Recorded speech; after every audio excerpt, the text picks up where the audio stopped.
Tahukah kalian, dengan proyek hilirisasi Indonesia menyebabkan ramai negara di luar sana begitu bimbang dan risau bagaimana untuk mendapatkan sumber daya alam yang ada di Indonesia. Tindakan ini telah dibuat oleh pihak pemerintah Indonesia untuk mengawal pengeluaran sumber daya alam yang ada di Indonesia secara berleluasa. Bapak Presiden menerima CEO Foxconn di Bogor juga menyampaikan keinginan investasi di IKN. Di listrik, motor listrik itu kalau pabriknya dalam negeri, dia nggak bisa impor terus kasih subsidi, nggak begitu. Itu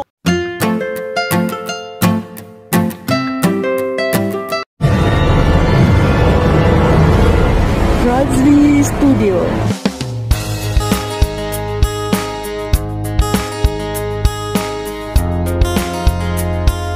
Assalamualaikum warahmatullahi wabarakatuh. Kembali lagi bersama Razli Studio. Bagi Anda yang baru hadir, terima kasih. Salam persahabatan, salam perdamaian, salam Nusantara kepada Anda yang hadir di channel ini. Pada hari ini saya akan buat satu video reaction yang berjudul Cerdas, Gerak Cepat Menteri Bahlil Tagih Investasi Perusahaan Raksasa Foxconn Berteknologi Tinggi. Dan sebelum itu, video ini terdapat daripada channel Naratif. Seperti biasa, jangan lupa berikan sokongan dan dukungan kepada channel Naratif dengan memberikan subscribe, like, share, dan juga komen-komen yang membina. Tanpa basa-basi, ayo kita simak video ini. Ketegasan Bahlil genjot investor wujudkan cita-cita Indonesia. Wah, kecerdasan Bahlil. kemarin saya mendampingi Bapak Presiden menerima CEO Foxconn di Bogor juga menyampaikan keinginan investasi di IKN. Di listrik, motor listrik itu kalau pabriknya dalam negeri, dia nggak bisa impor terus kasih subsidi, nggak begitu. Itu untuk mendorong agar industri dalam negeri kita jalan. Kalau kita melihat tentang Foxconn ini tentu sebuah hal yang banyak dinanti-nanti, karena sebetulnya ini sebuah perjalanan panjang. Bagaimana kemudian upaya pemerintah Indonesia untuk mengajak investor masuk ke Indonesia, termasuk Foxconn. Kalau ada investor, maka Indonesia akan memberikan treatment yang setara kepada para investor tersebut. Nah, khusus soal Foxconn ini sangat menarik. Disampaikan oleh Ketua Tim Percepatan Proyek Baterai Kendaraan Listrik atau Electric Vehicle Agus Cahyana Wirakusuma bahwa pemerintah memiliki 3 ambisi besar mengembangkan industri baterai kendaraan listrik berkelas dunia pada tahun 2025 mendatang. 3 ambisi besar ya? Pertama, pemain global material hulu baterai dengan menjadi produsen nikel sulfat global dengan produksi tahunan sekitar 50.000 hingga 100.000 ton per tahun yang akan digunakan untuk industri dalam negeri dan ekspor. Kedua, pemain global material antara atau katoda baterai dengan menjadi produsen prekursor dan pada 120.000 hingga 240.000 ton per tahun yang mana akan digunakan untuk industri dalam negeri dan ekspor. Ketiga, pemain hilir regional dan domestik untuk sel baterai dan pusat manufaktur kendaraan listrik di Asia Tenggara. Selain itu, keseriusan ini juga ditandai dengan pembentukan holding badan usaha milik negara atau BUMN industri baterai terintegrasi dari hulu hingga hilir bernama Indonesia Battery Corporation atau IBC. Dan yang menarik rupanya diungkapkan oleh Steven Brown, praktisi industri nikel, bahwa cita-cita besar RI ini ternyata menjadi ancaman bagi konsumen nikel di dunia. Steven menjelaskan, untuk bisa melakukan transisi energi diperlukan tambahan sekitar 1 juta ton logam nikel pada 2030. Produksi nikel selama ini menurutnya terus bertambah dalam beberapa tahun terakhir, sesuai dengan pertumbuhan permintaan. Alhasil sampai saat ini tidak terjadi kekurangan pasokan nikel, sementara penambahan produksi nikel hanya terjadi di Indonesia. Kemudian untuk produksi di luar negeri malah mengalami penurunan. Kondisi ini merupakan hal baik bagi Indonesia, namun menjadi ancaman bagi luar. Dia mengatakan beberapa proyek smelter nikel kelas 1 pun untuk baterai sudah diumumkan dan semuanya berada di Indonesia. Diperkirakan 2/3-nya akan berada di Indonesia dan terbangun lebih dulu.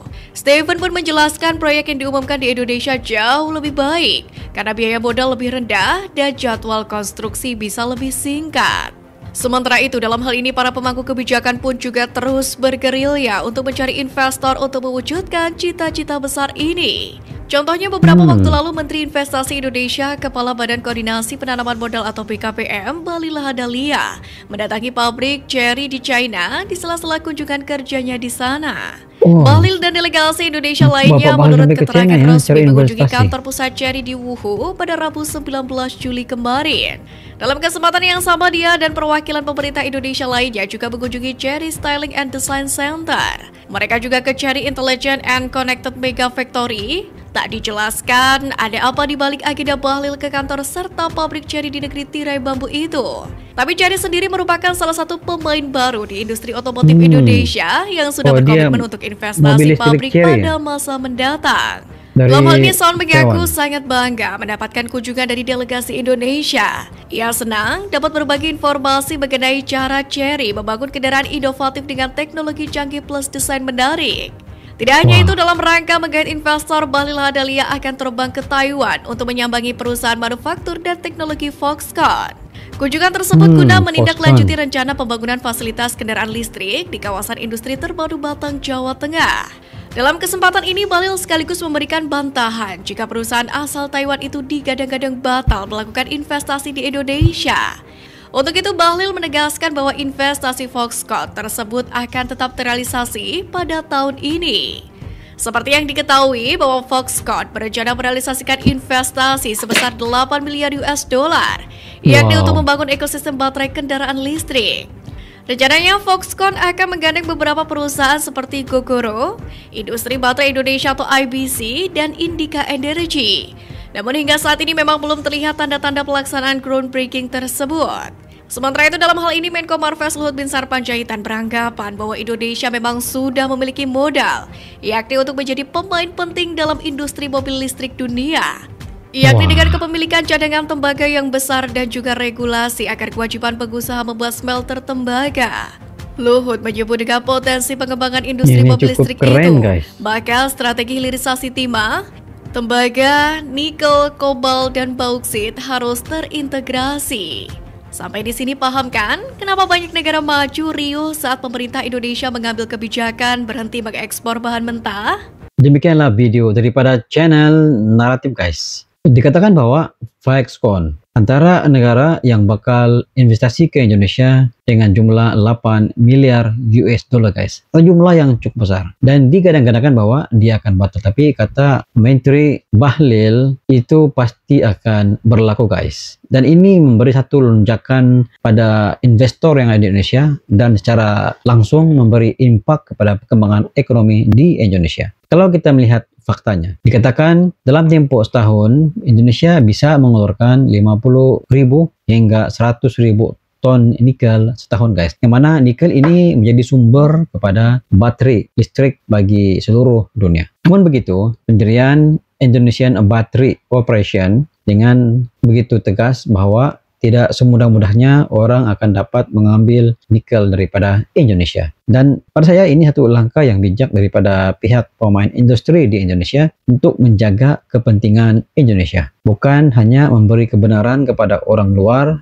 ataupun negara luar untuk mengambil komoditas mentah daripada Indonesia. Namun langkah bijak perlu diambil untuk mengimbangi kerugian yang bakal diterima oleh Indonesia hasil daripada ekspor ataupun import bahan komoditi mentah daripada Indonesia. Kalau kita melihat dari segi fakta, 2/3 daripada nikel yang ada di dunia ada di Indonesia. Dan itu menjadi satu tamparan hebat kepada negara luar untuk berbaik-baik dengan Indonesia. Dan Indonesia dikatakan seperti gula, karena para investor di luar sana yang inginkan nikel daripada Indonesia seperti semut untuk mendekati gula, guys. Namun begitu, pihak pemerintah Indonesia sangat paham situasi ini dan dia boleh melihat manakah negara yang betul-betul memerlukan Indonesia. Dan apabila itu berlaku, langkah bijak perlu diambil untuk memastikan Indonesia dalam situasi menang. Kita bukan hanya melihat kepada kemenangan pihak luar, tapi Indonesia pastikan karena dia adalah tuan rumah kepada gelanggang ini, guys. Apabila tuan rumah pada gelanggang ini, maka berbagai kaedah, berbagai cara perlu dilakukan untuk memastikan Indonesia sentiasa berada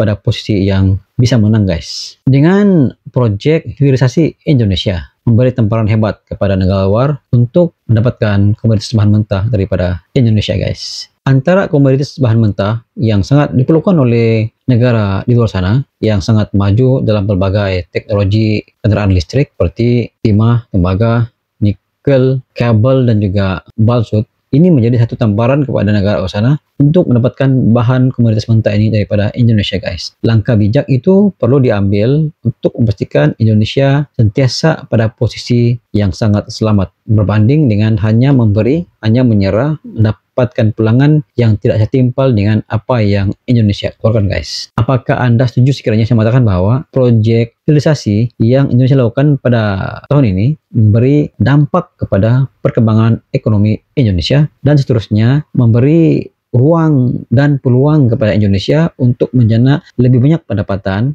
dan memberi gambaran kepada negara di luar sana supaya mereka harus berhati-hati dengan Indonesia guys. Itu sedikit sebanyak pandangan daripada Raja Studio. Sekiranya Anda punya pandangan tentang video ini, Anda boleh komen di bawah. Sekian, jumpa di next video. Assalamualaikum. Bye-bye.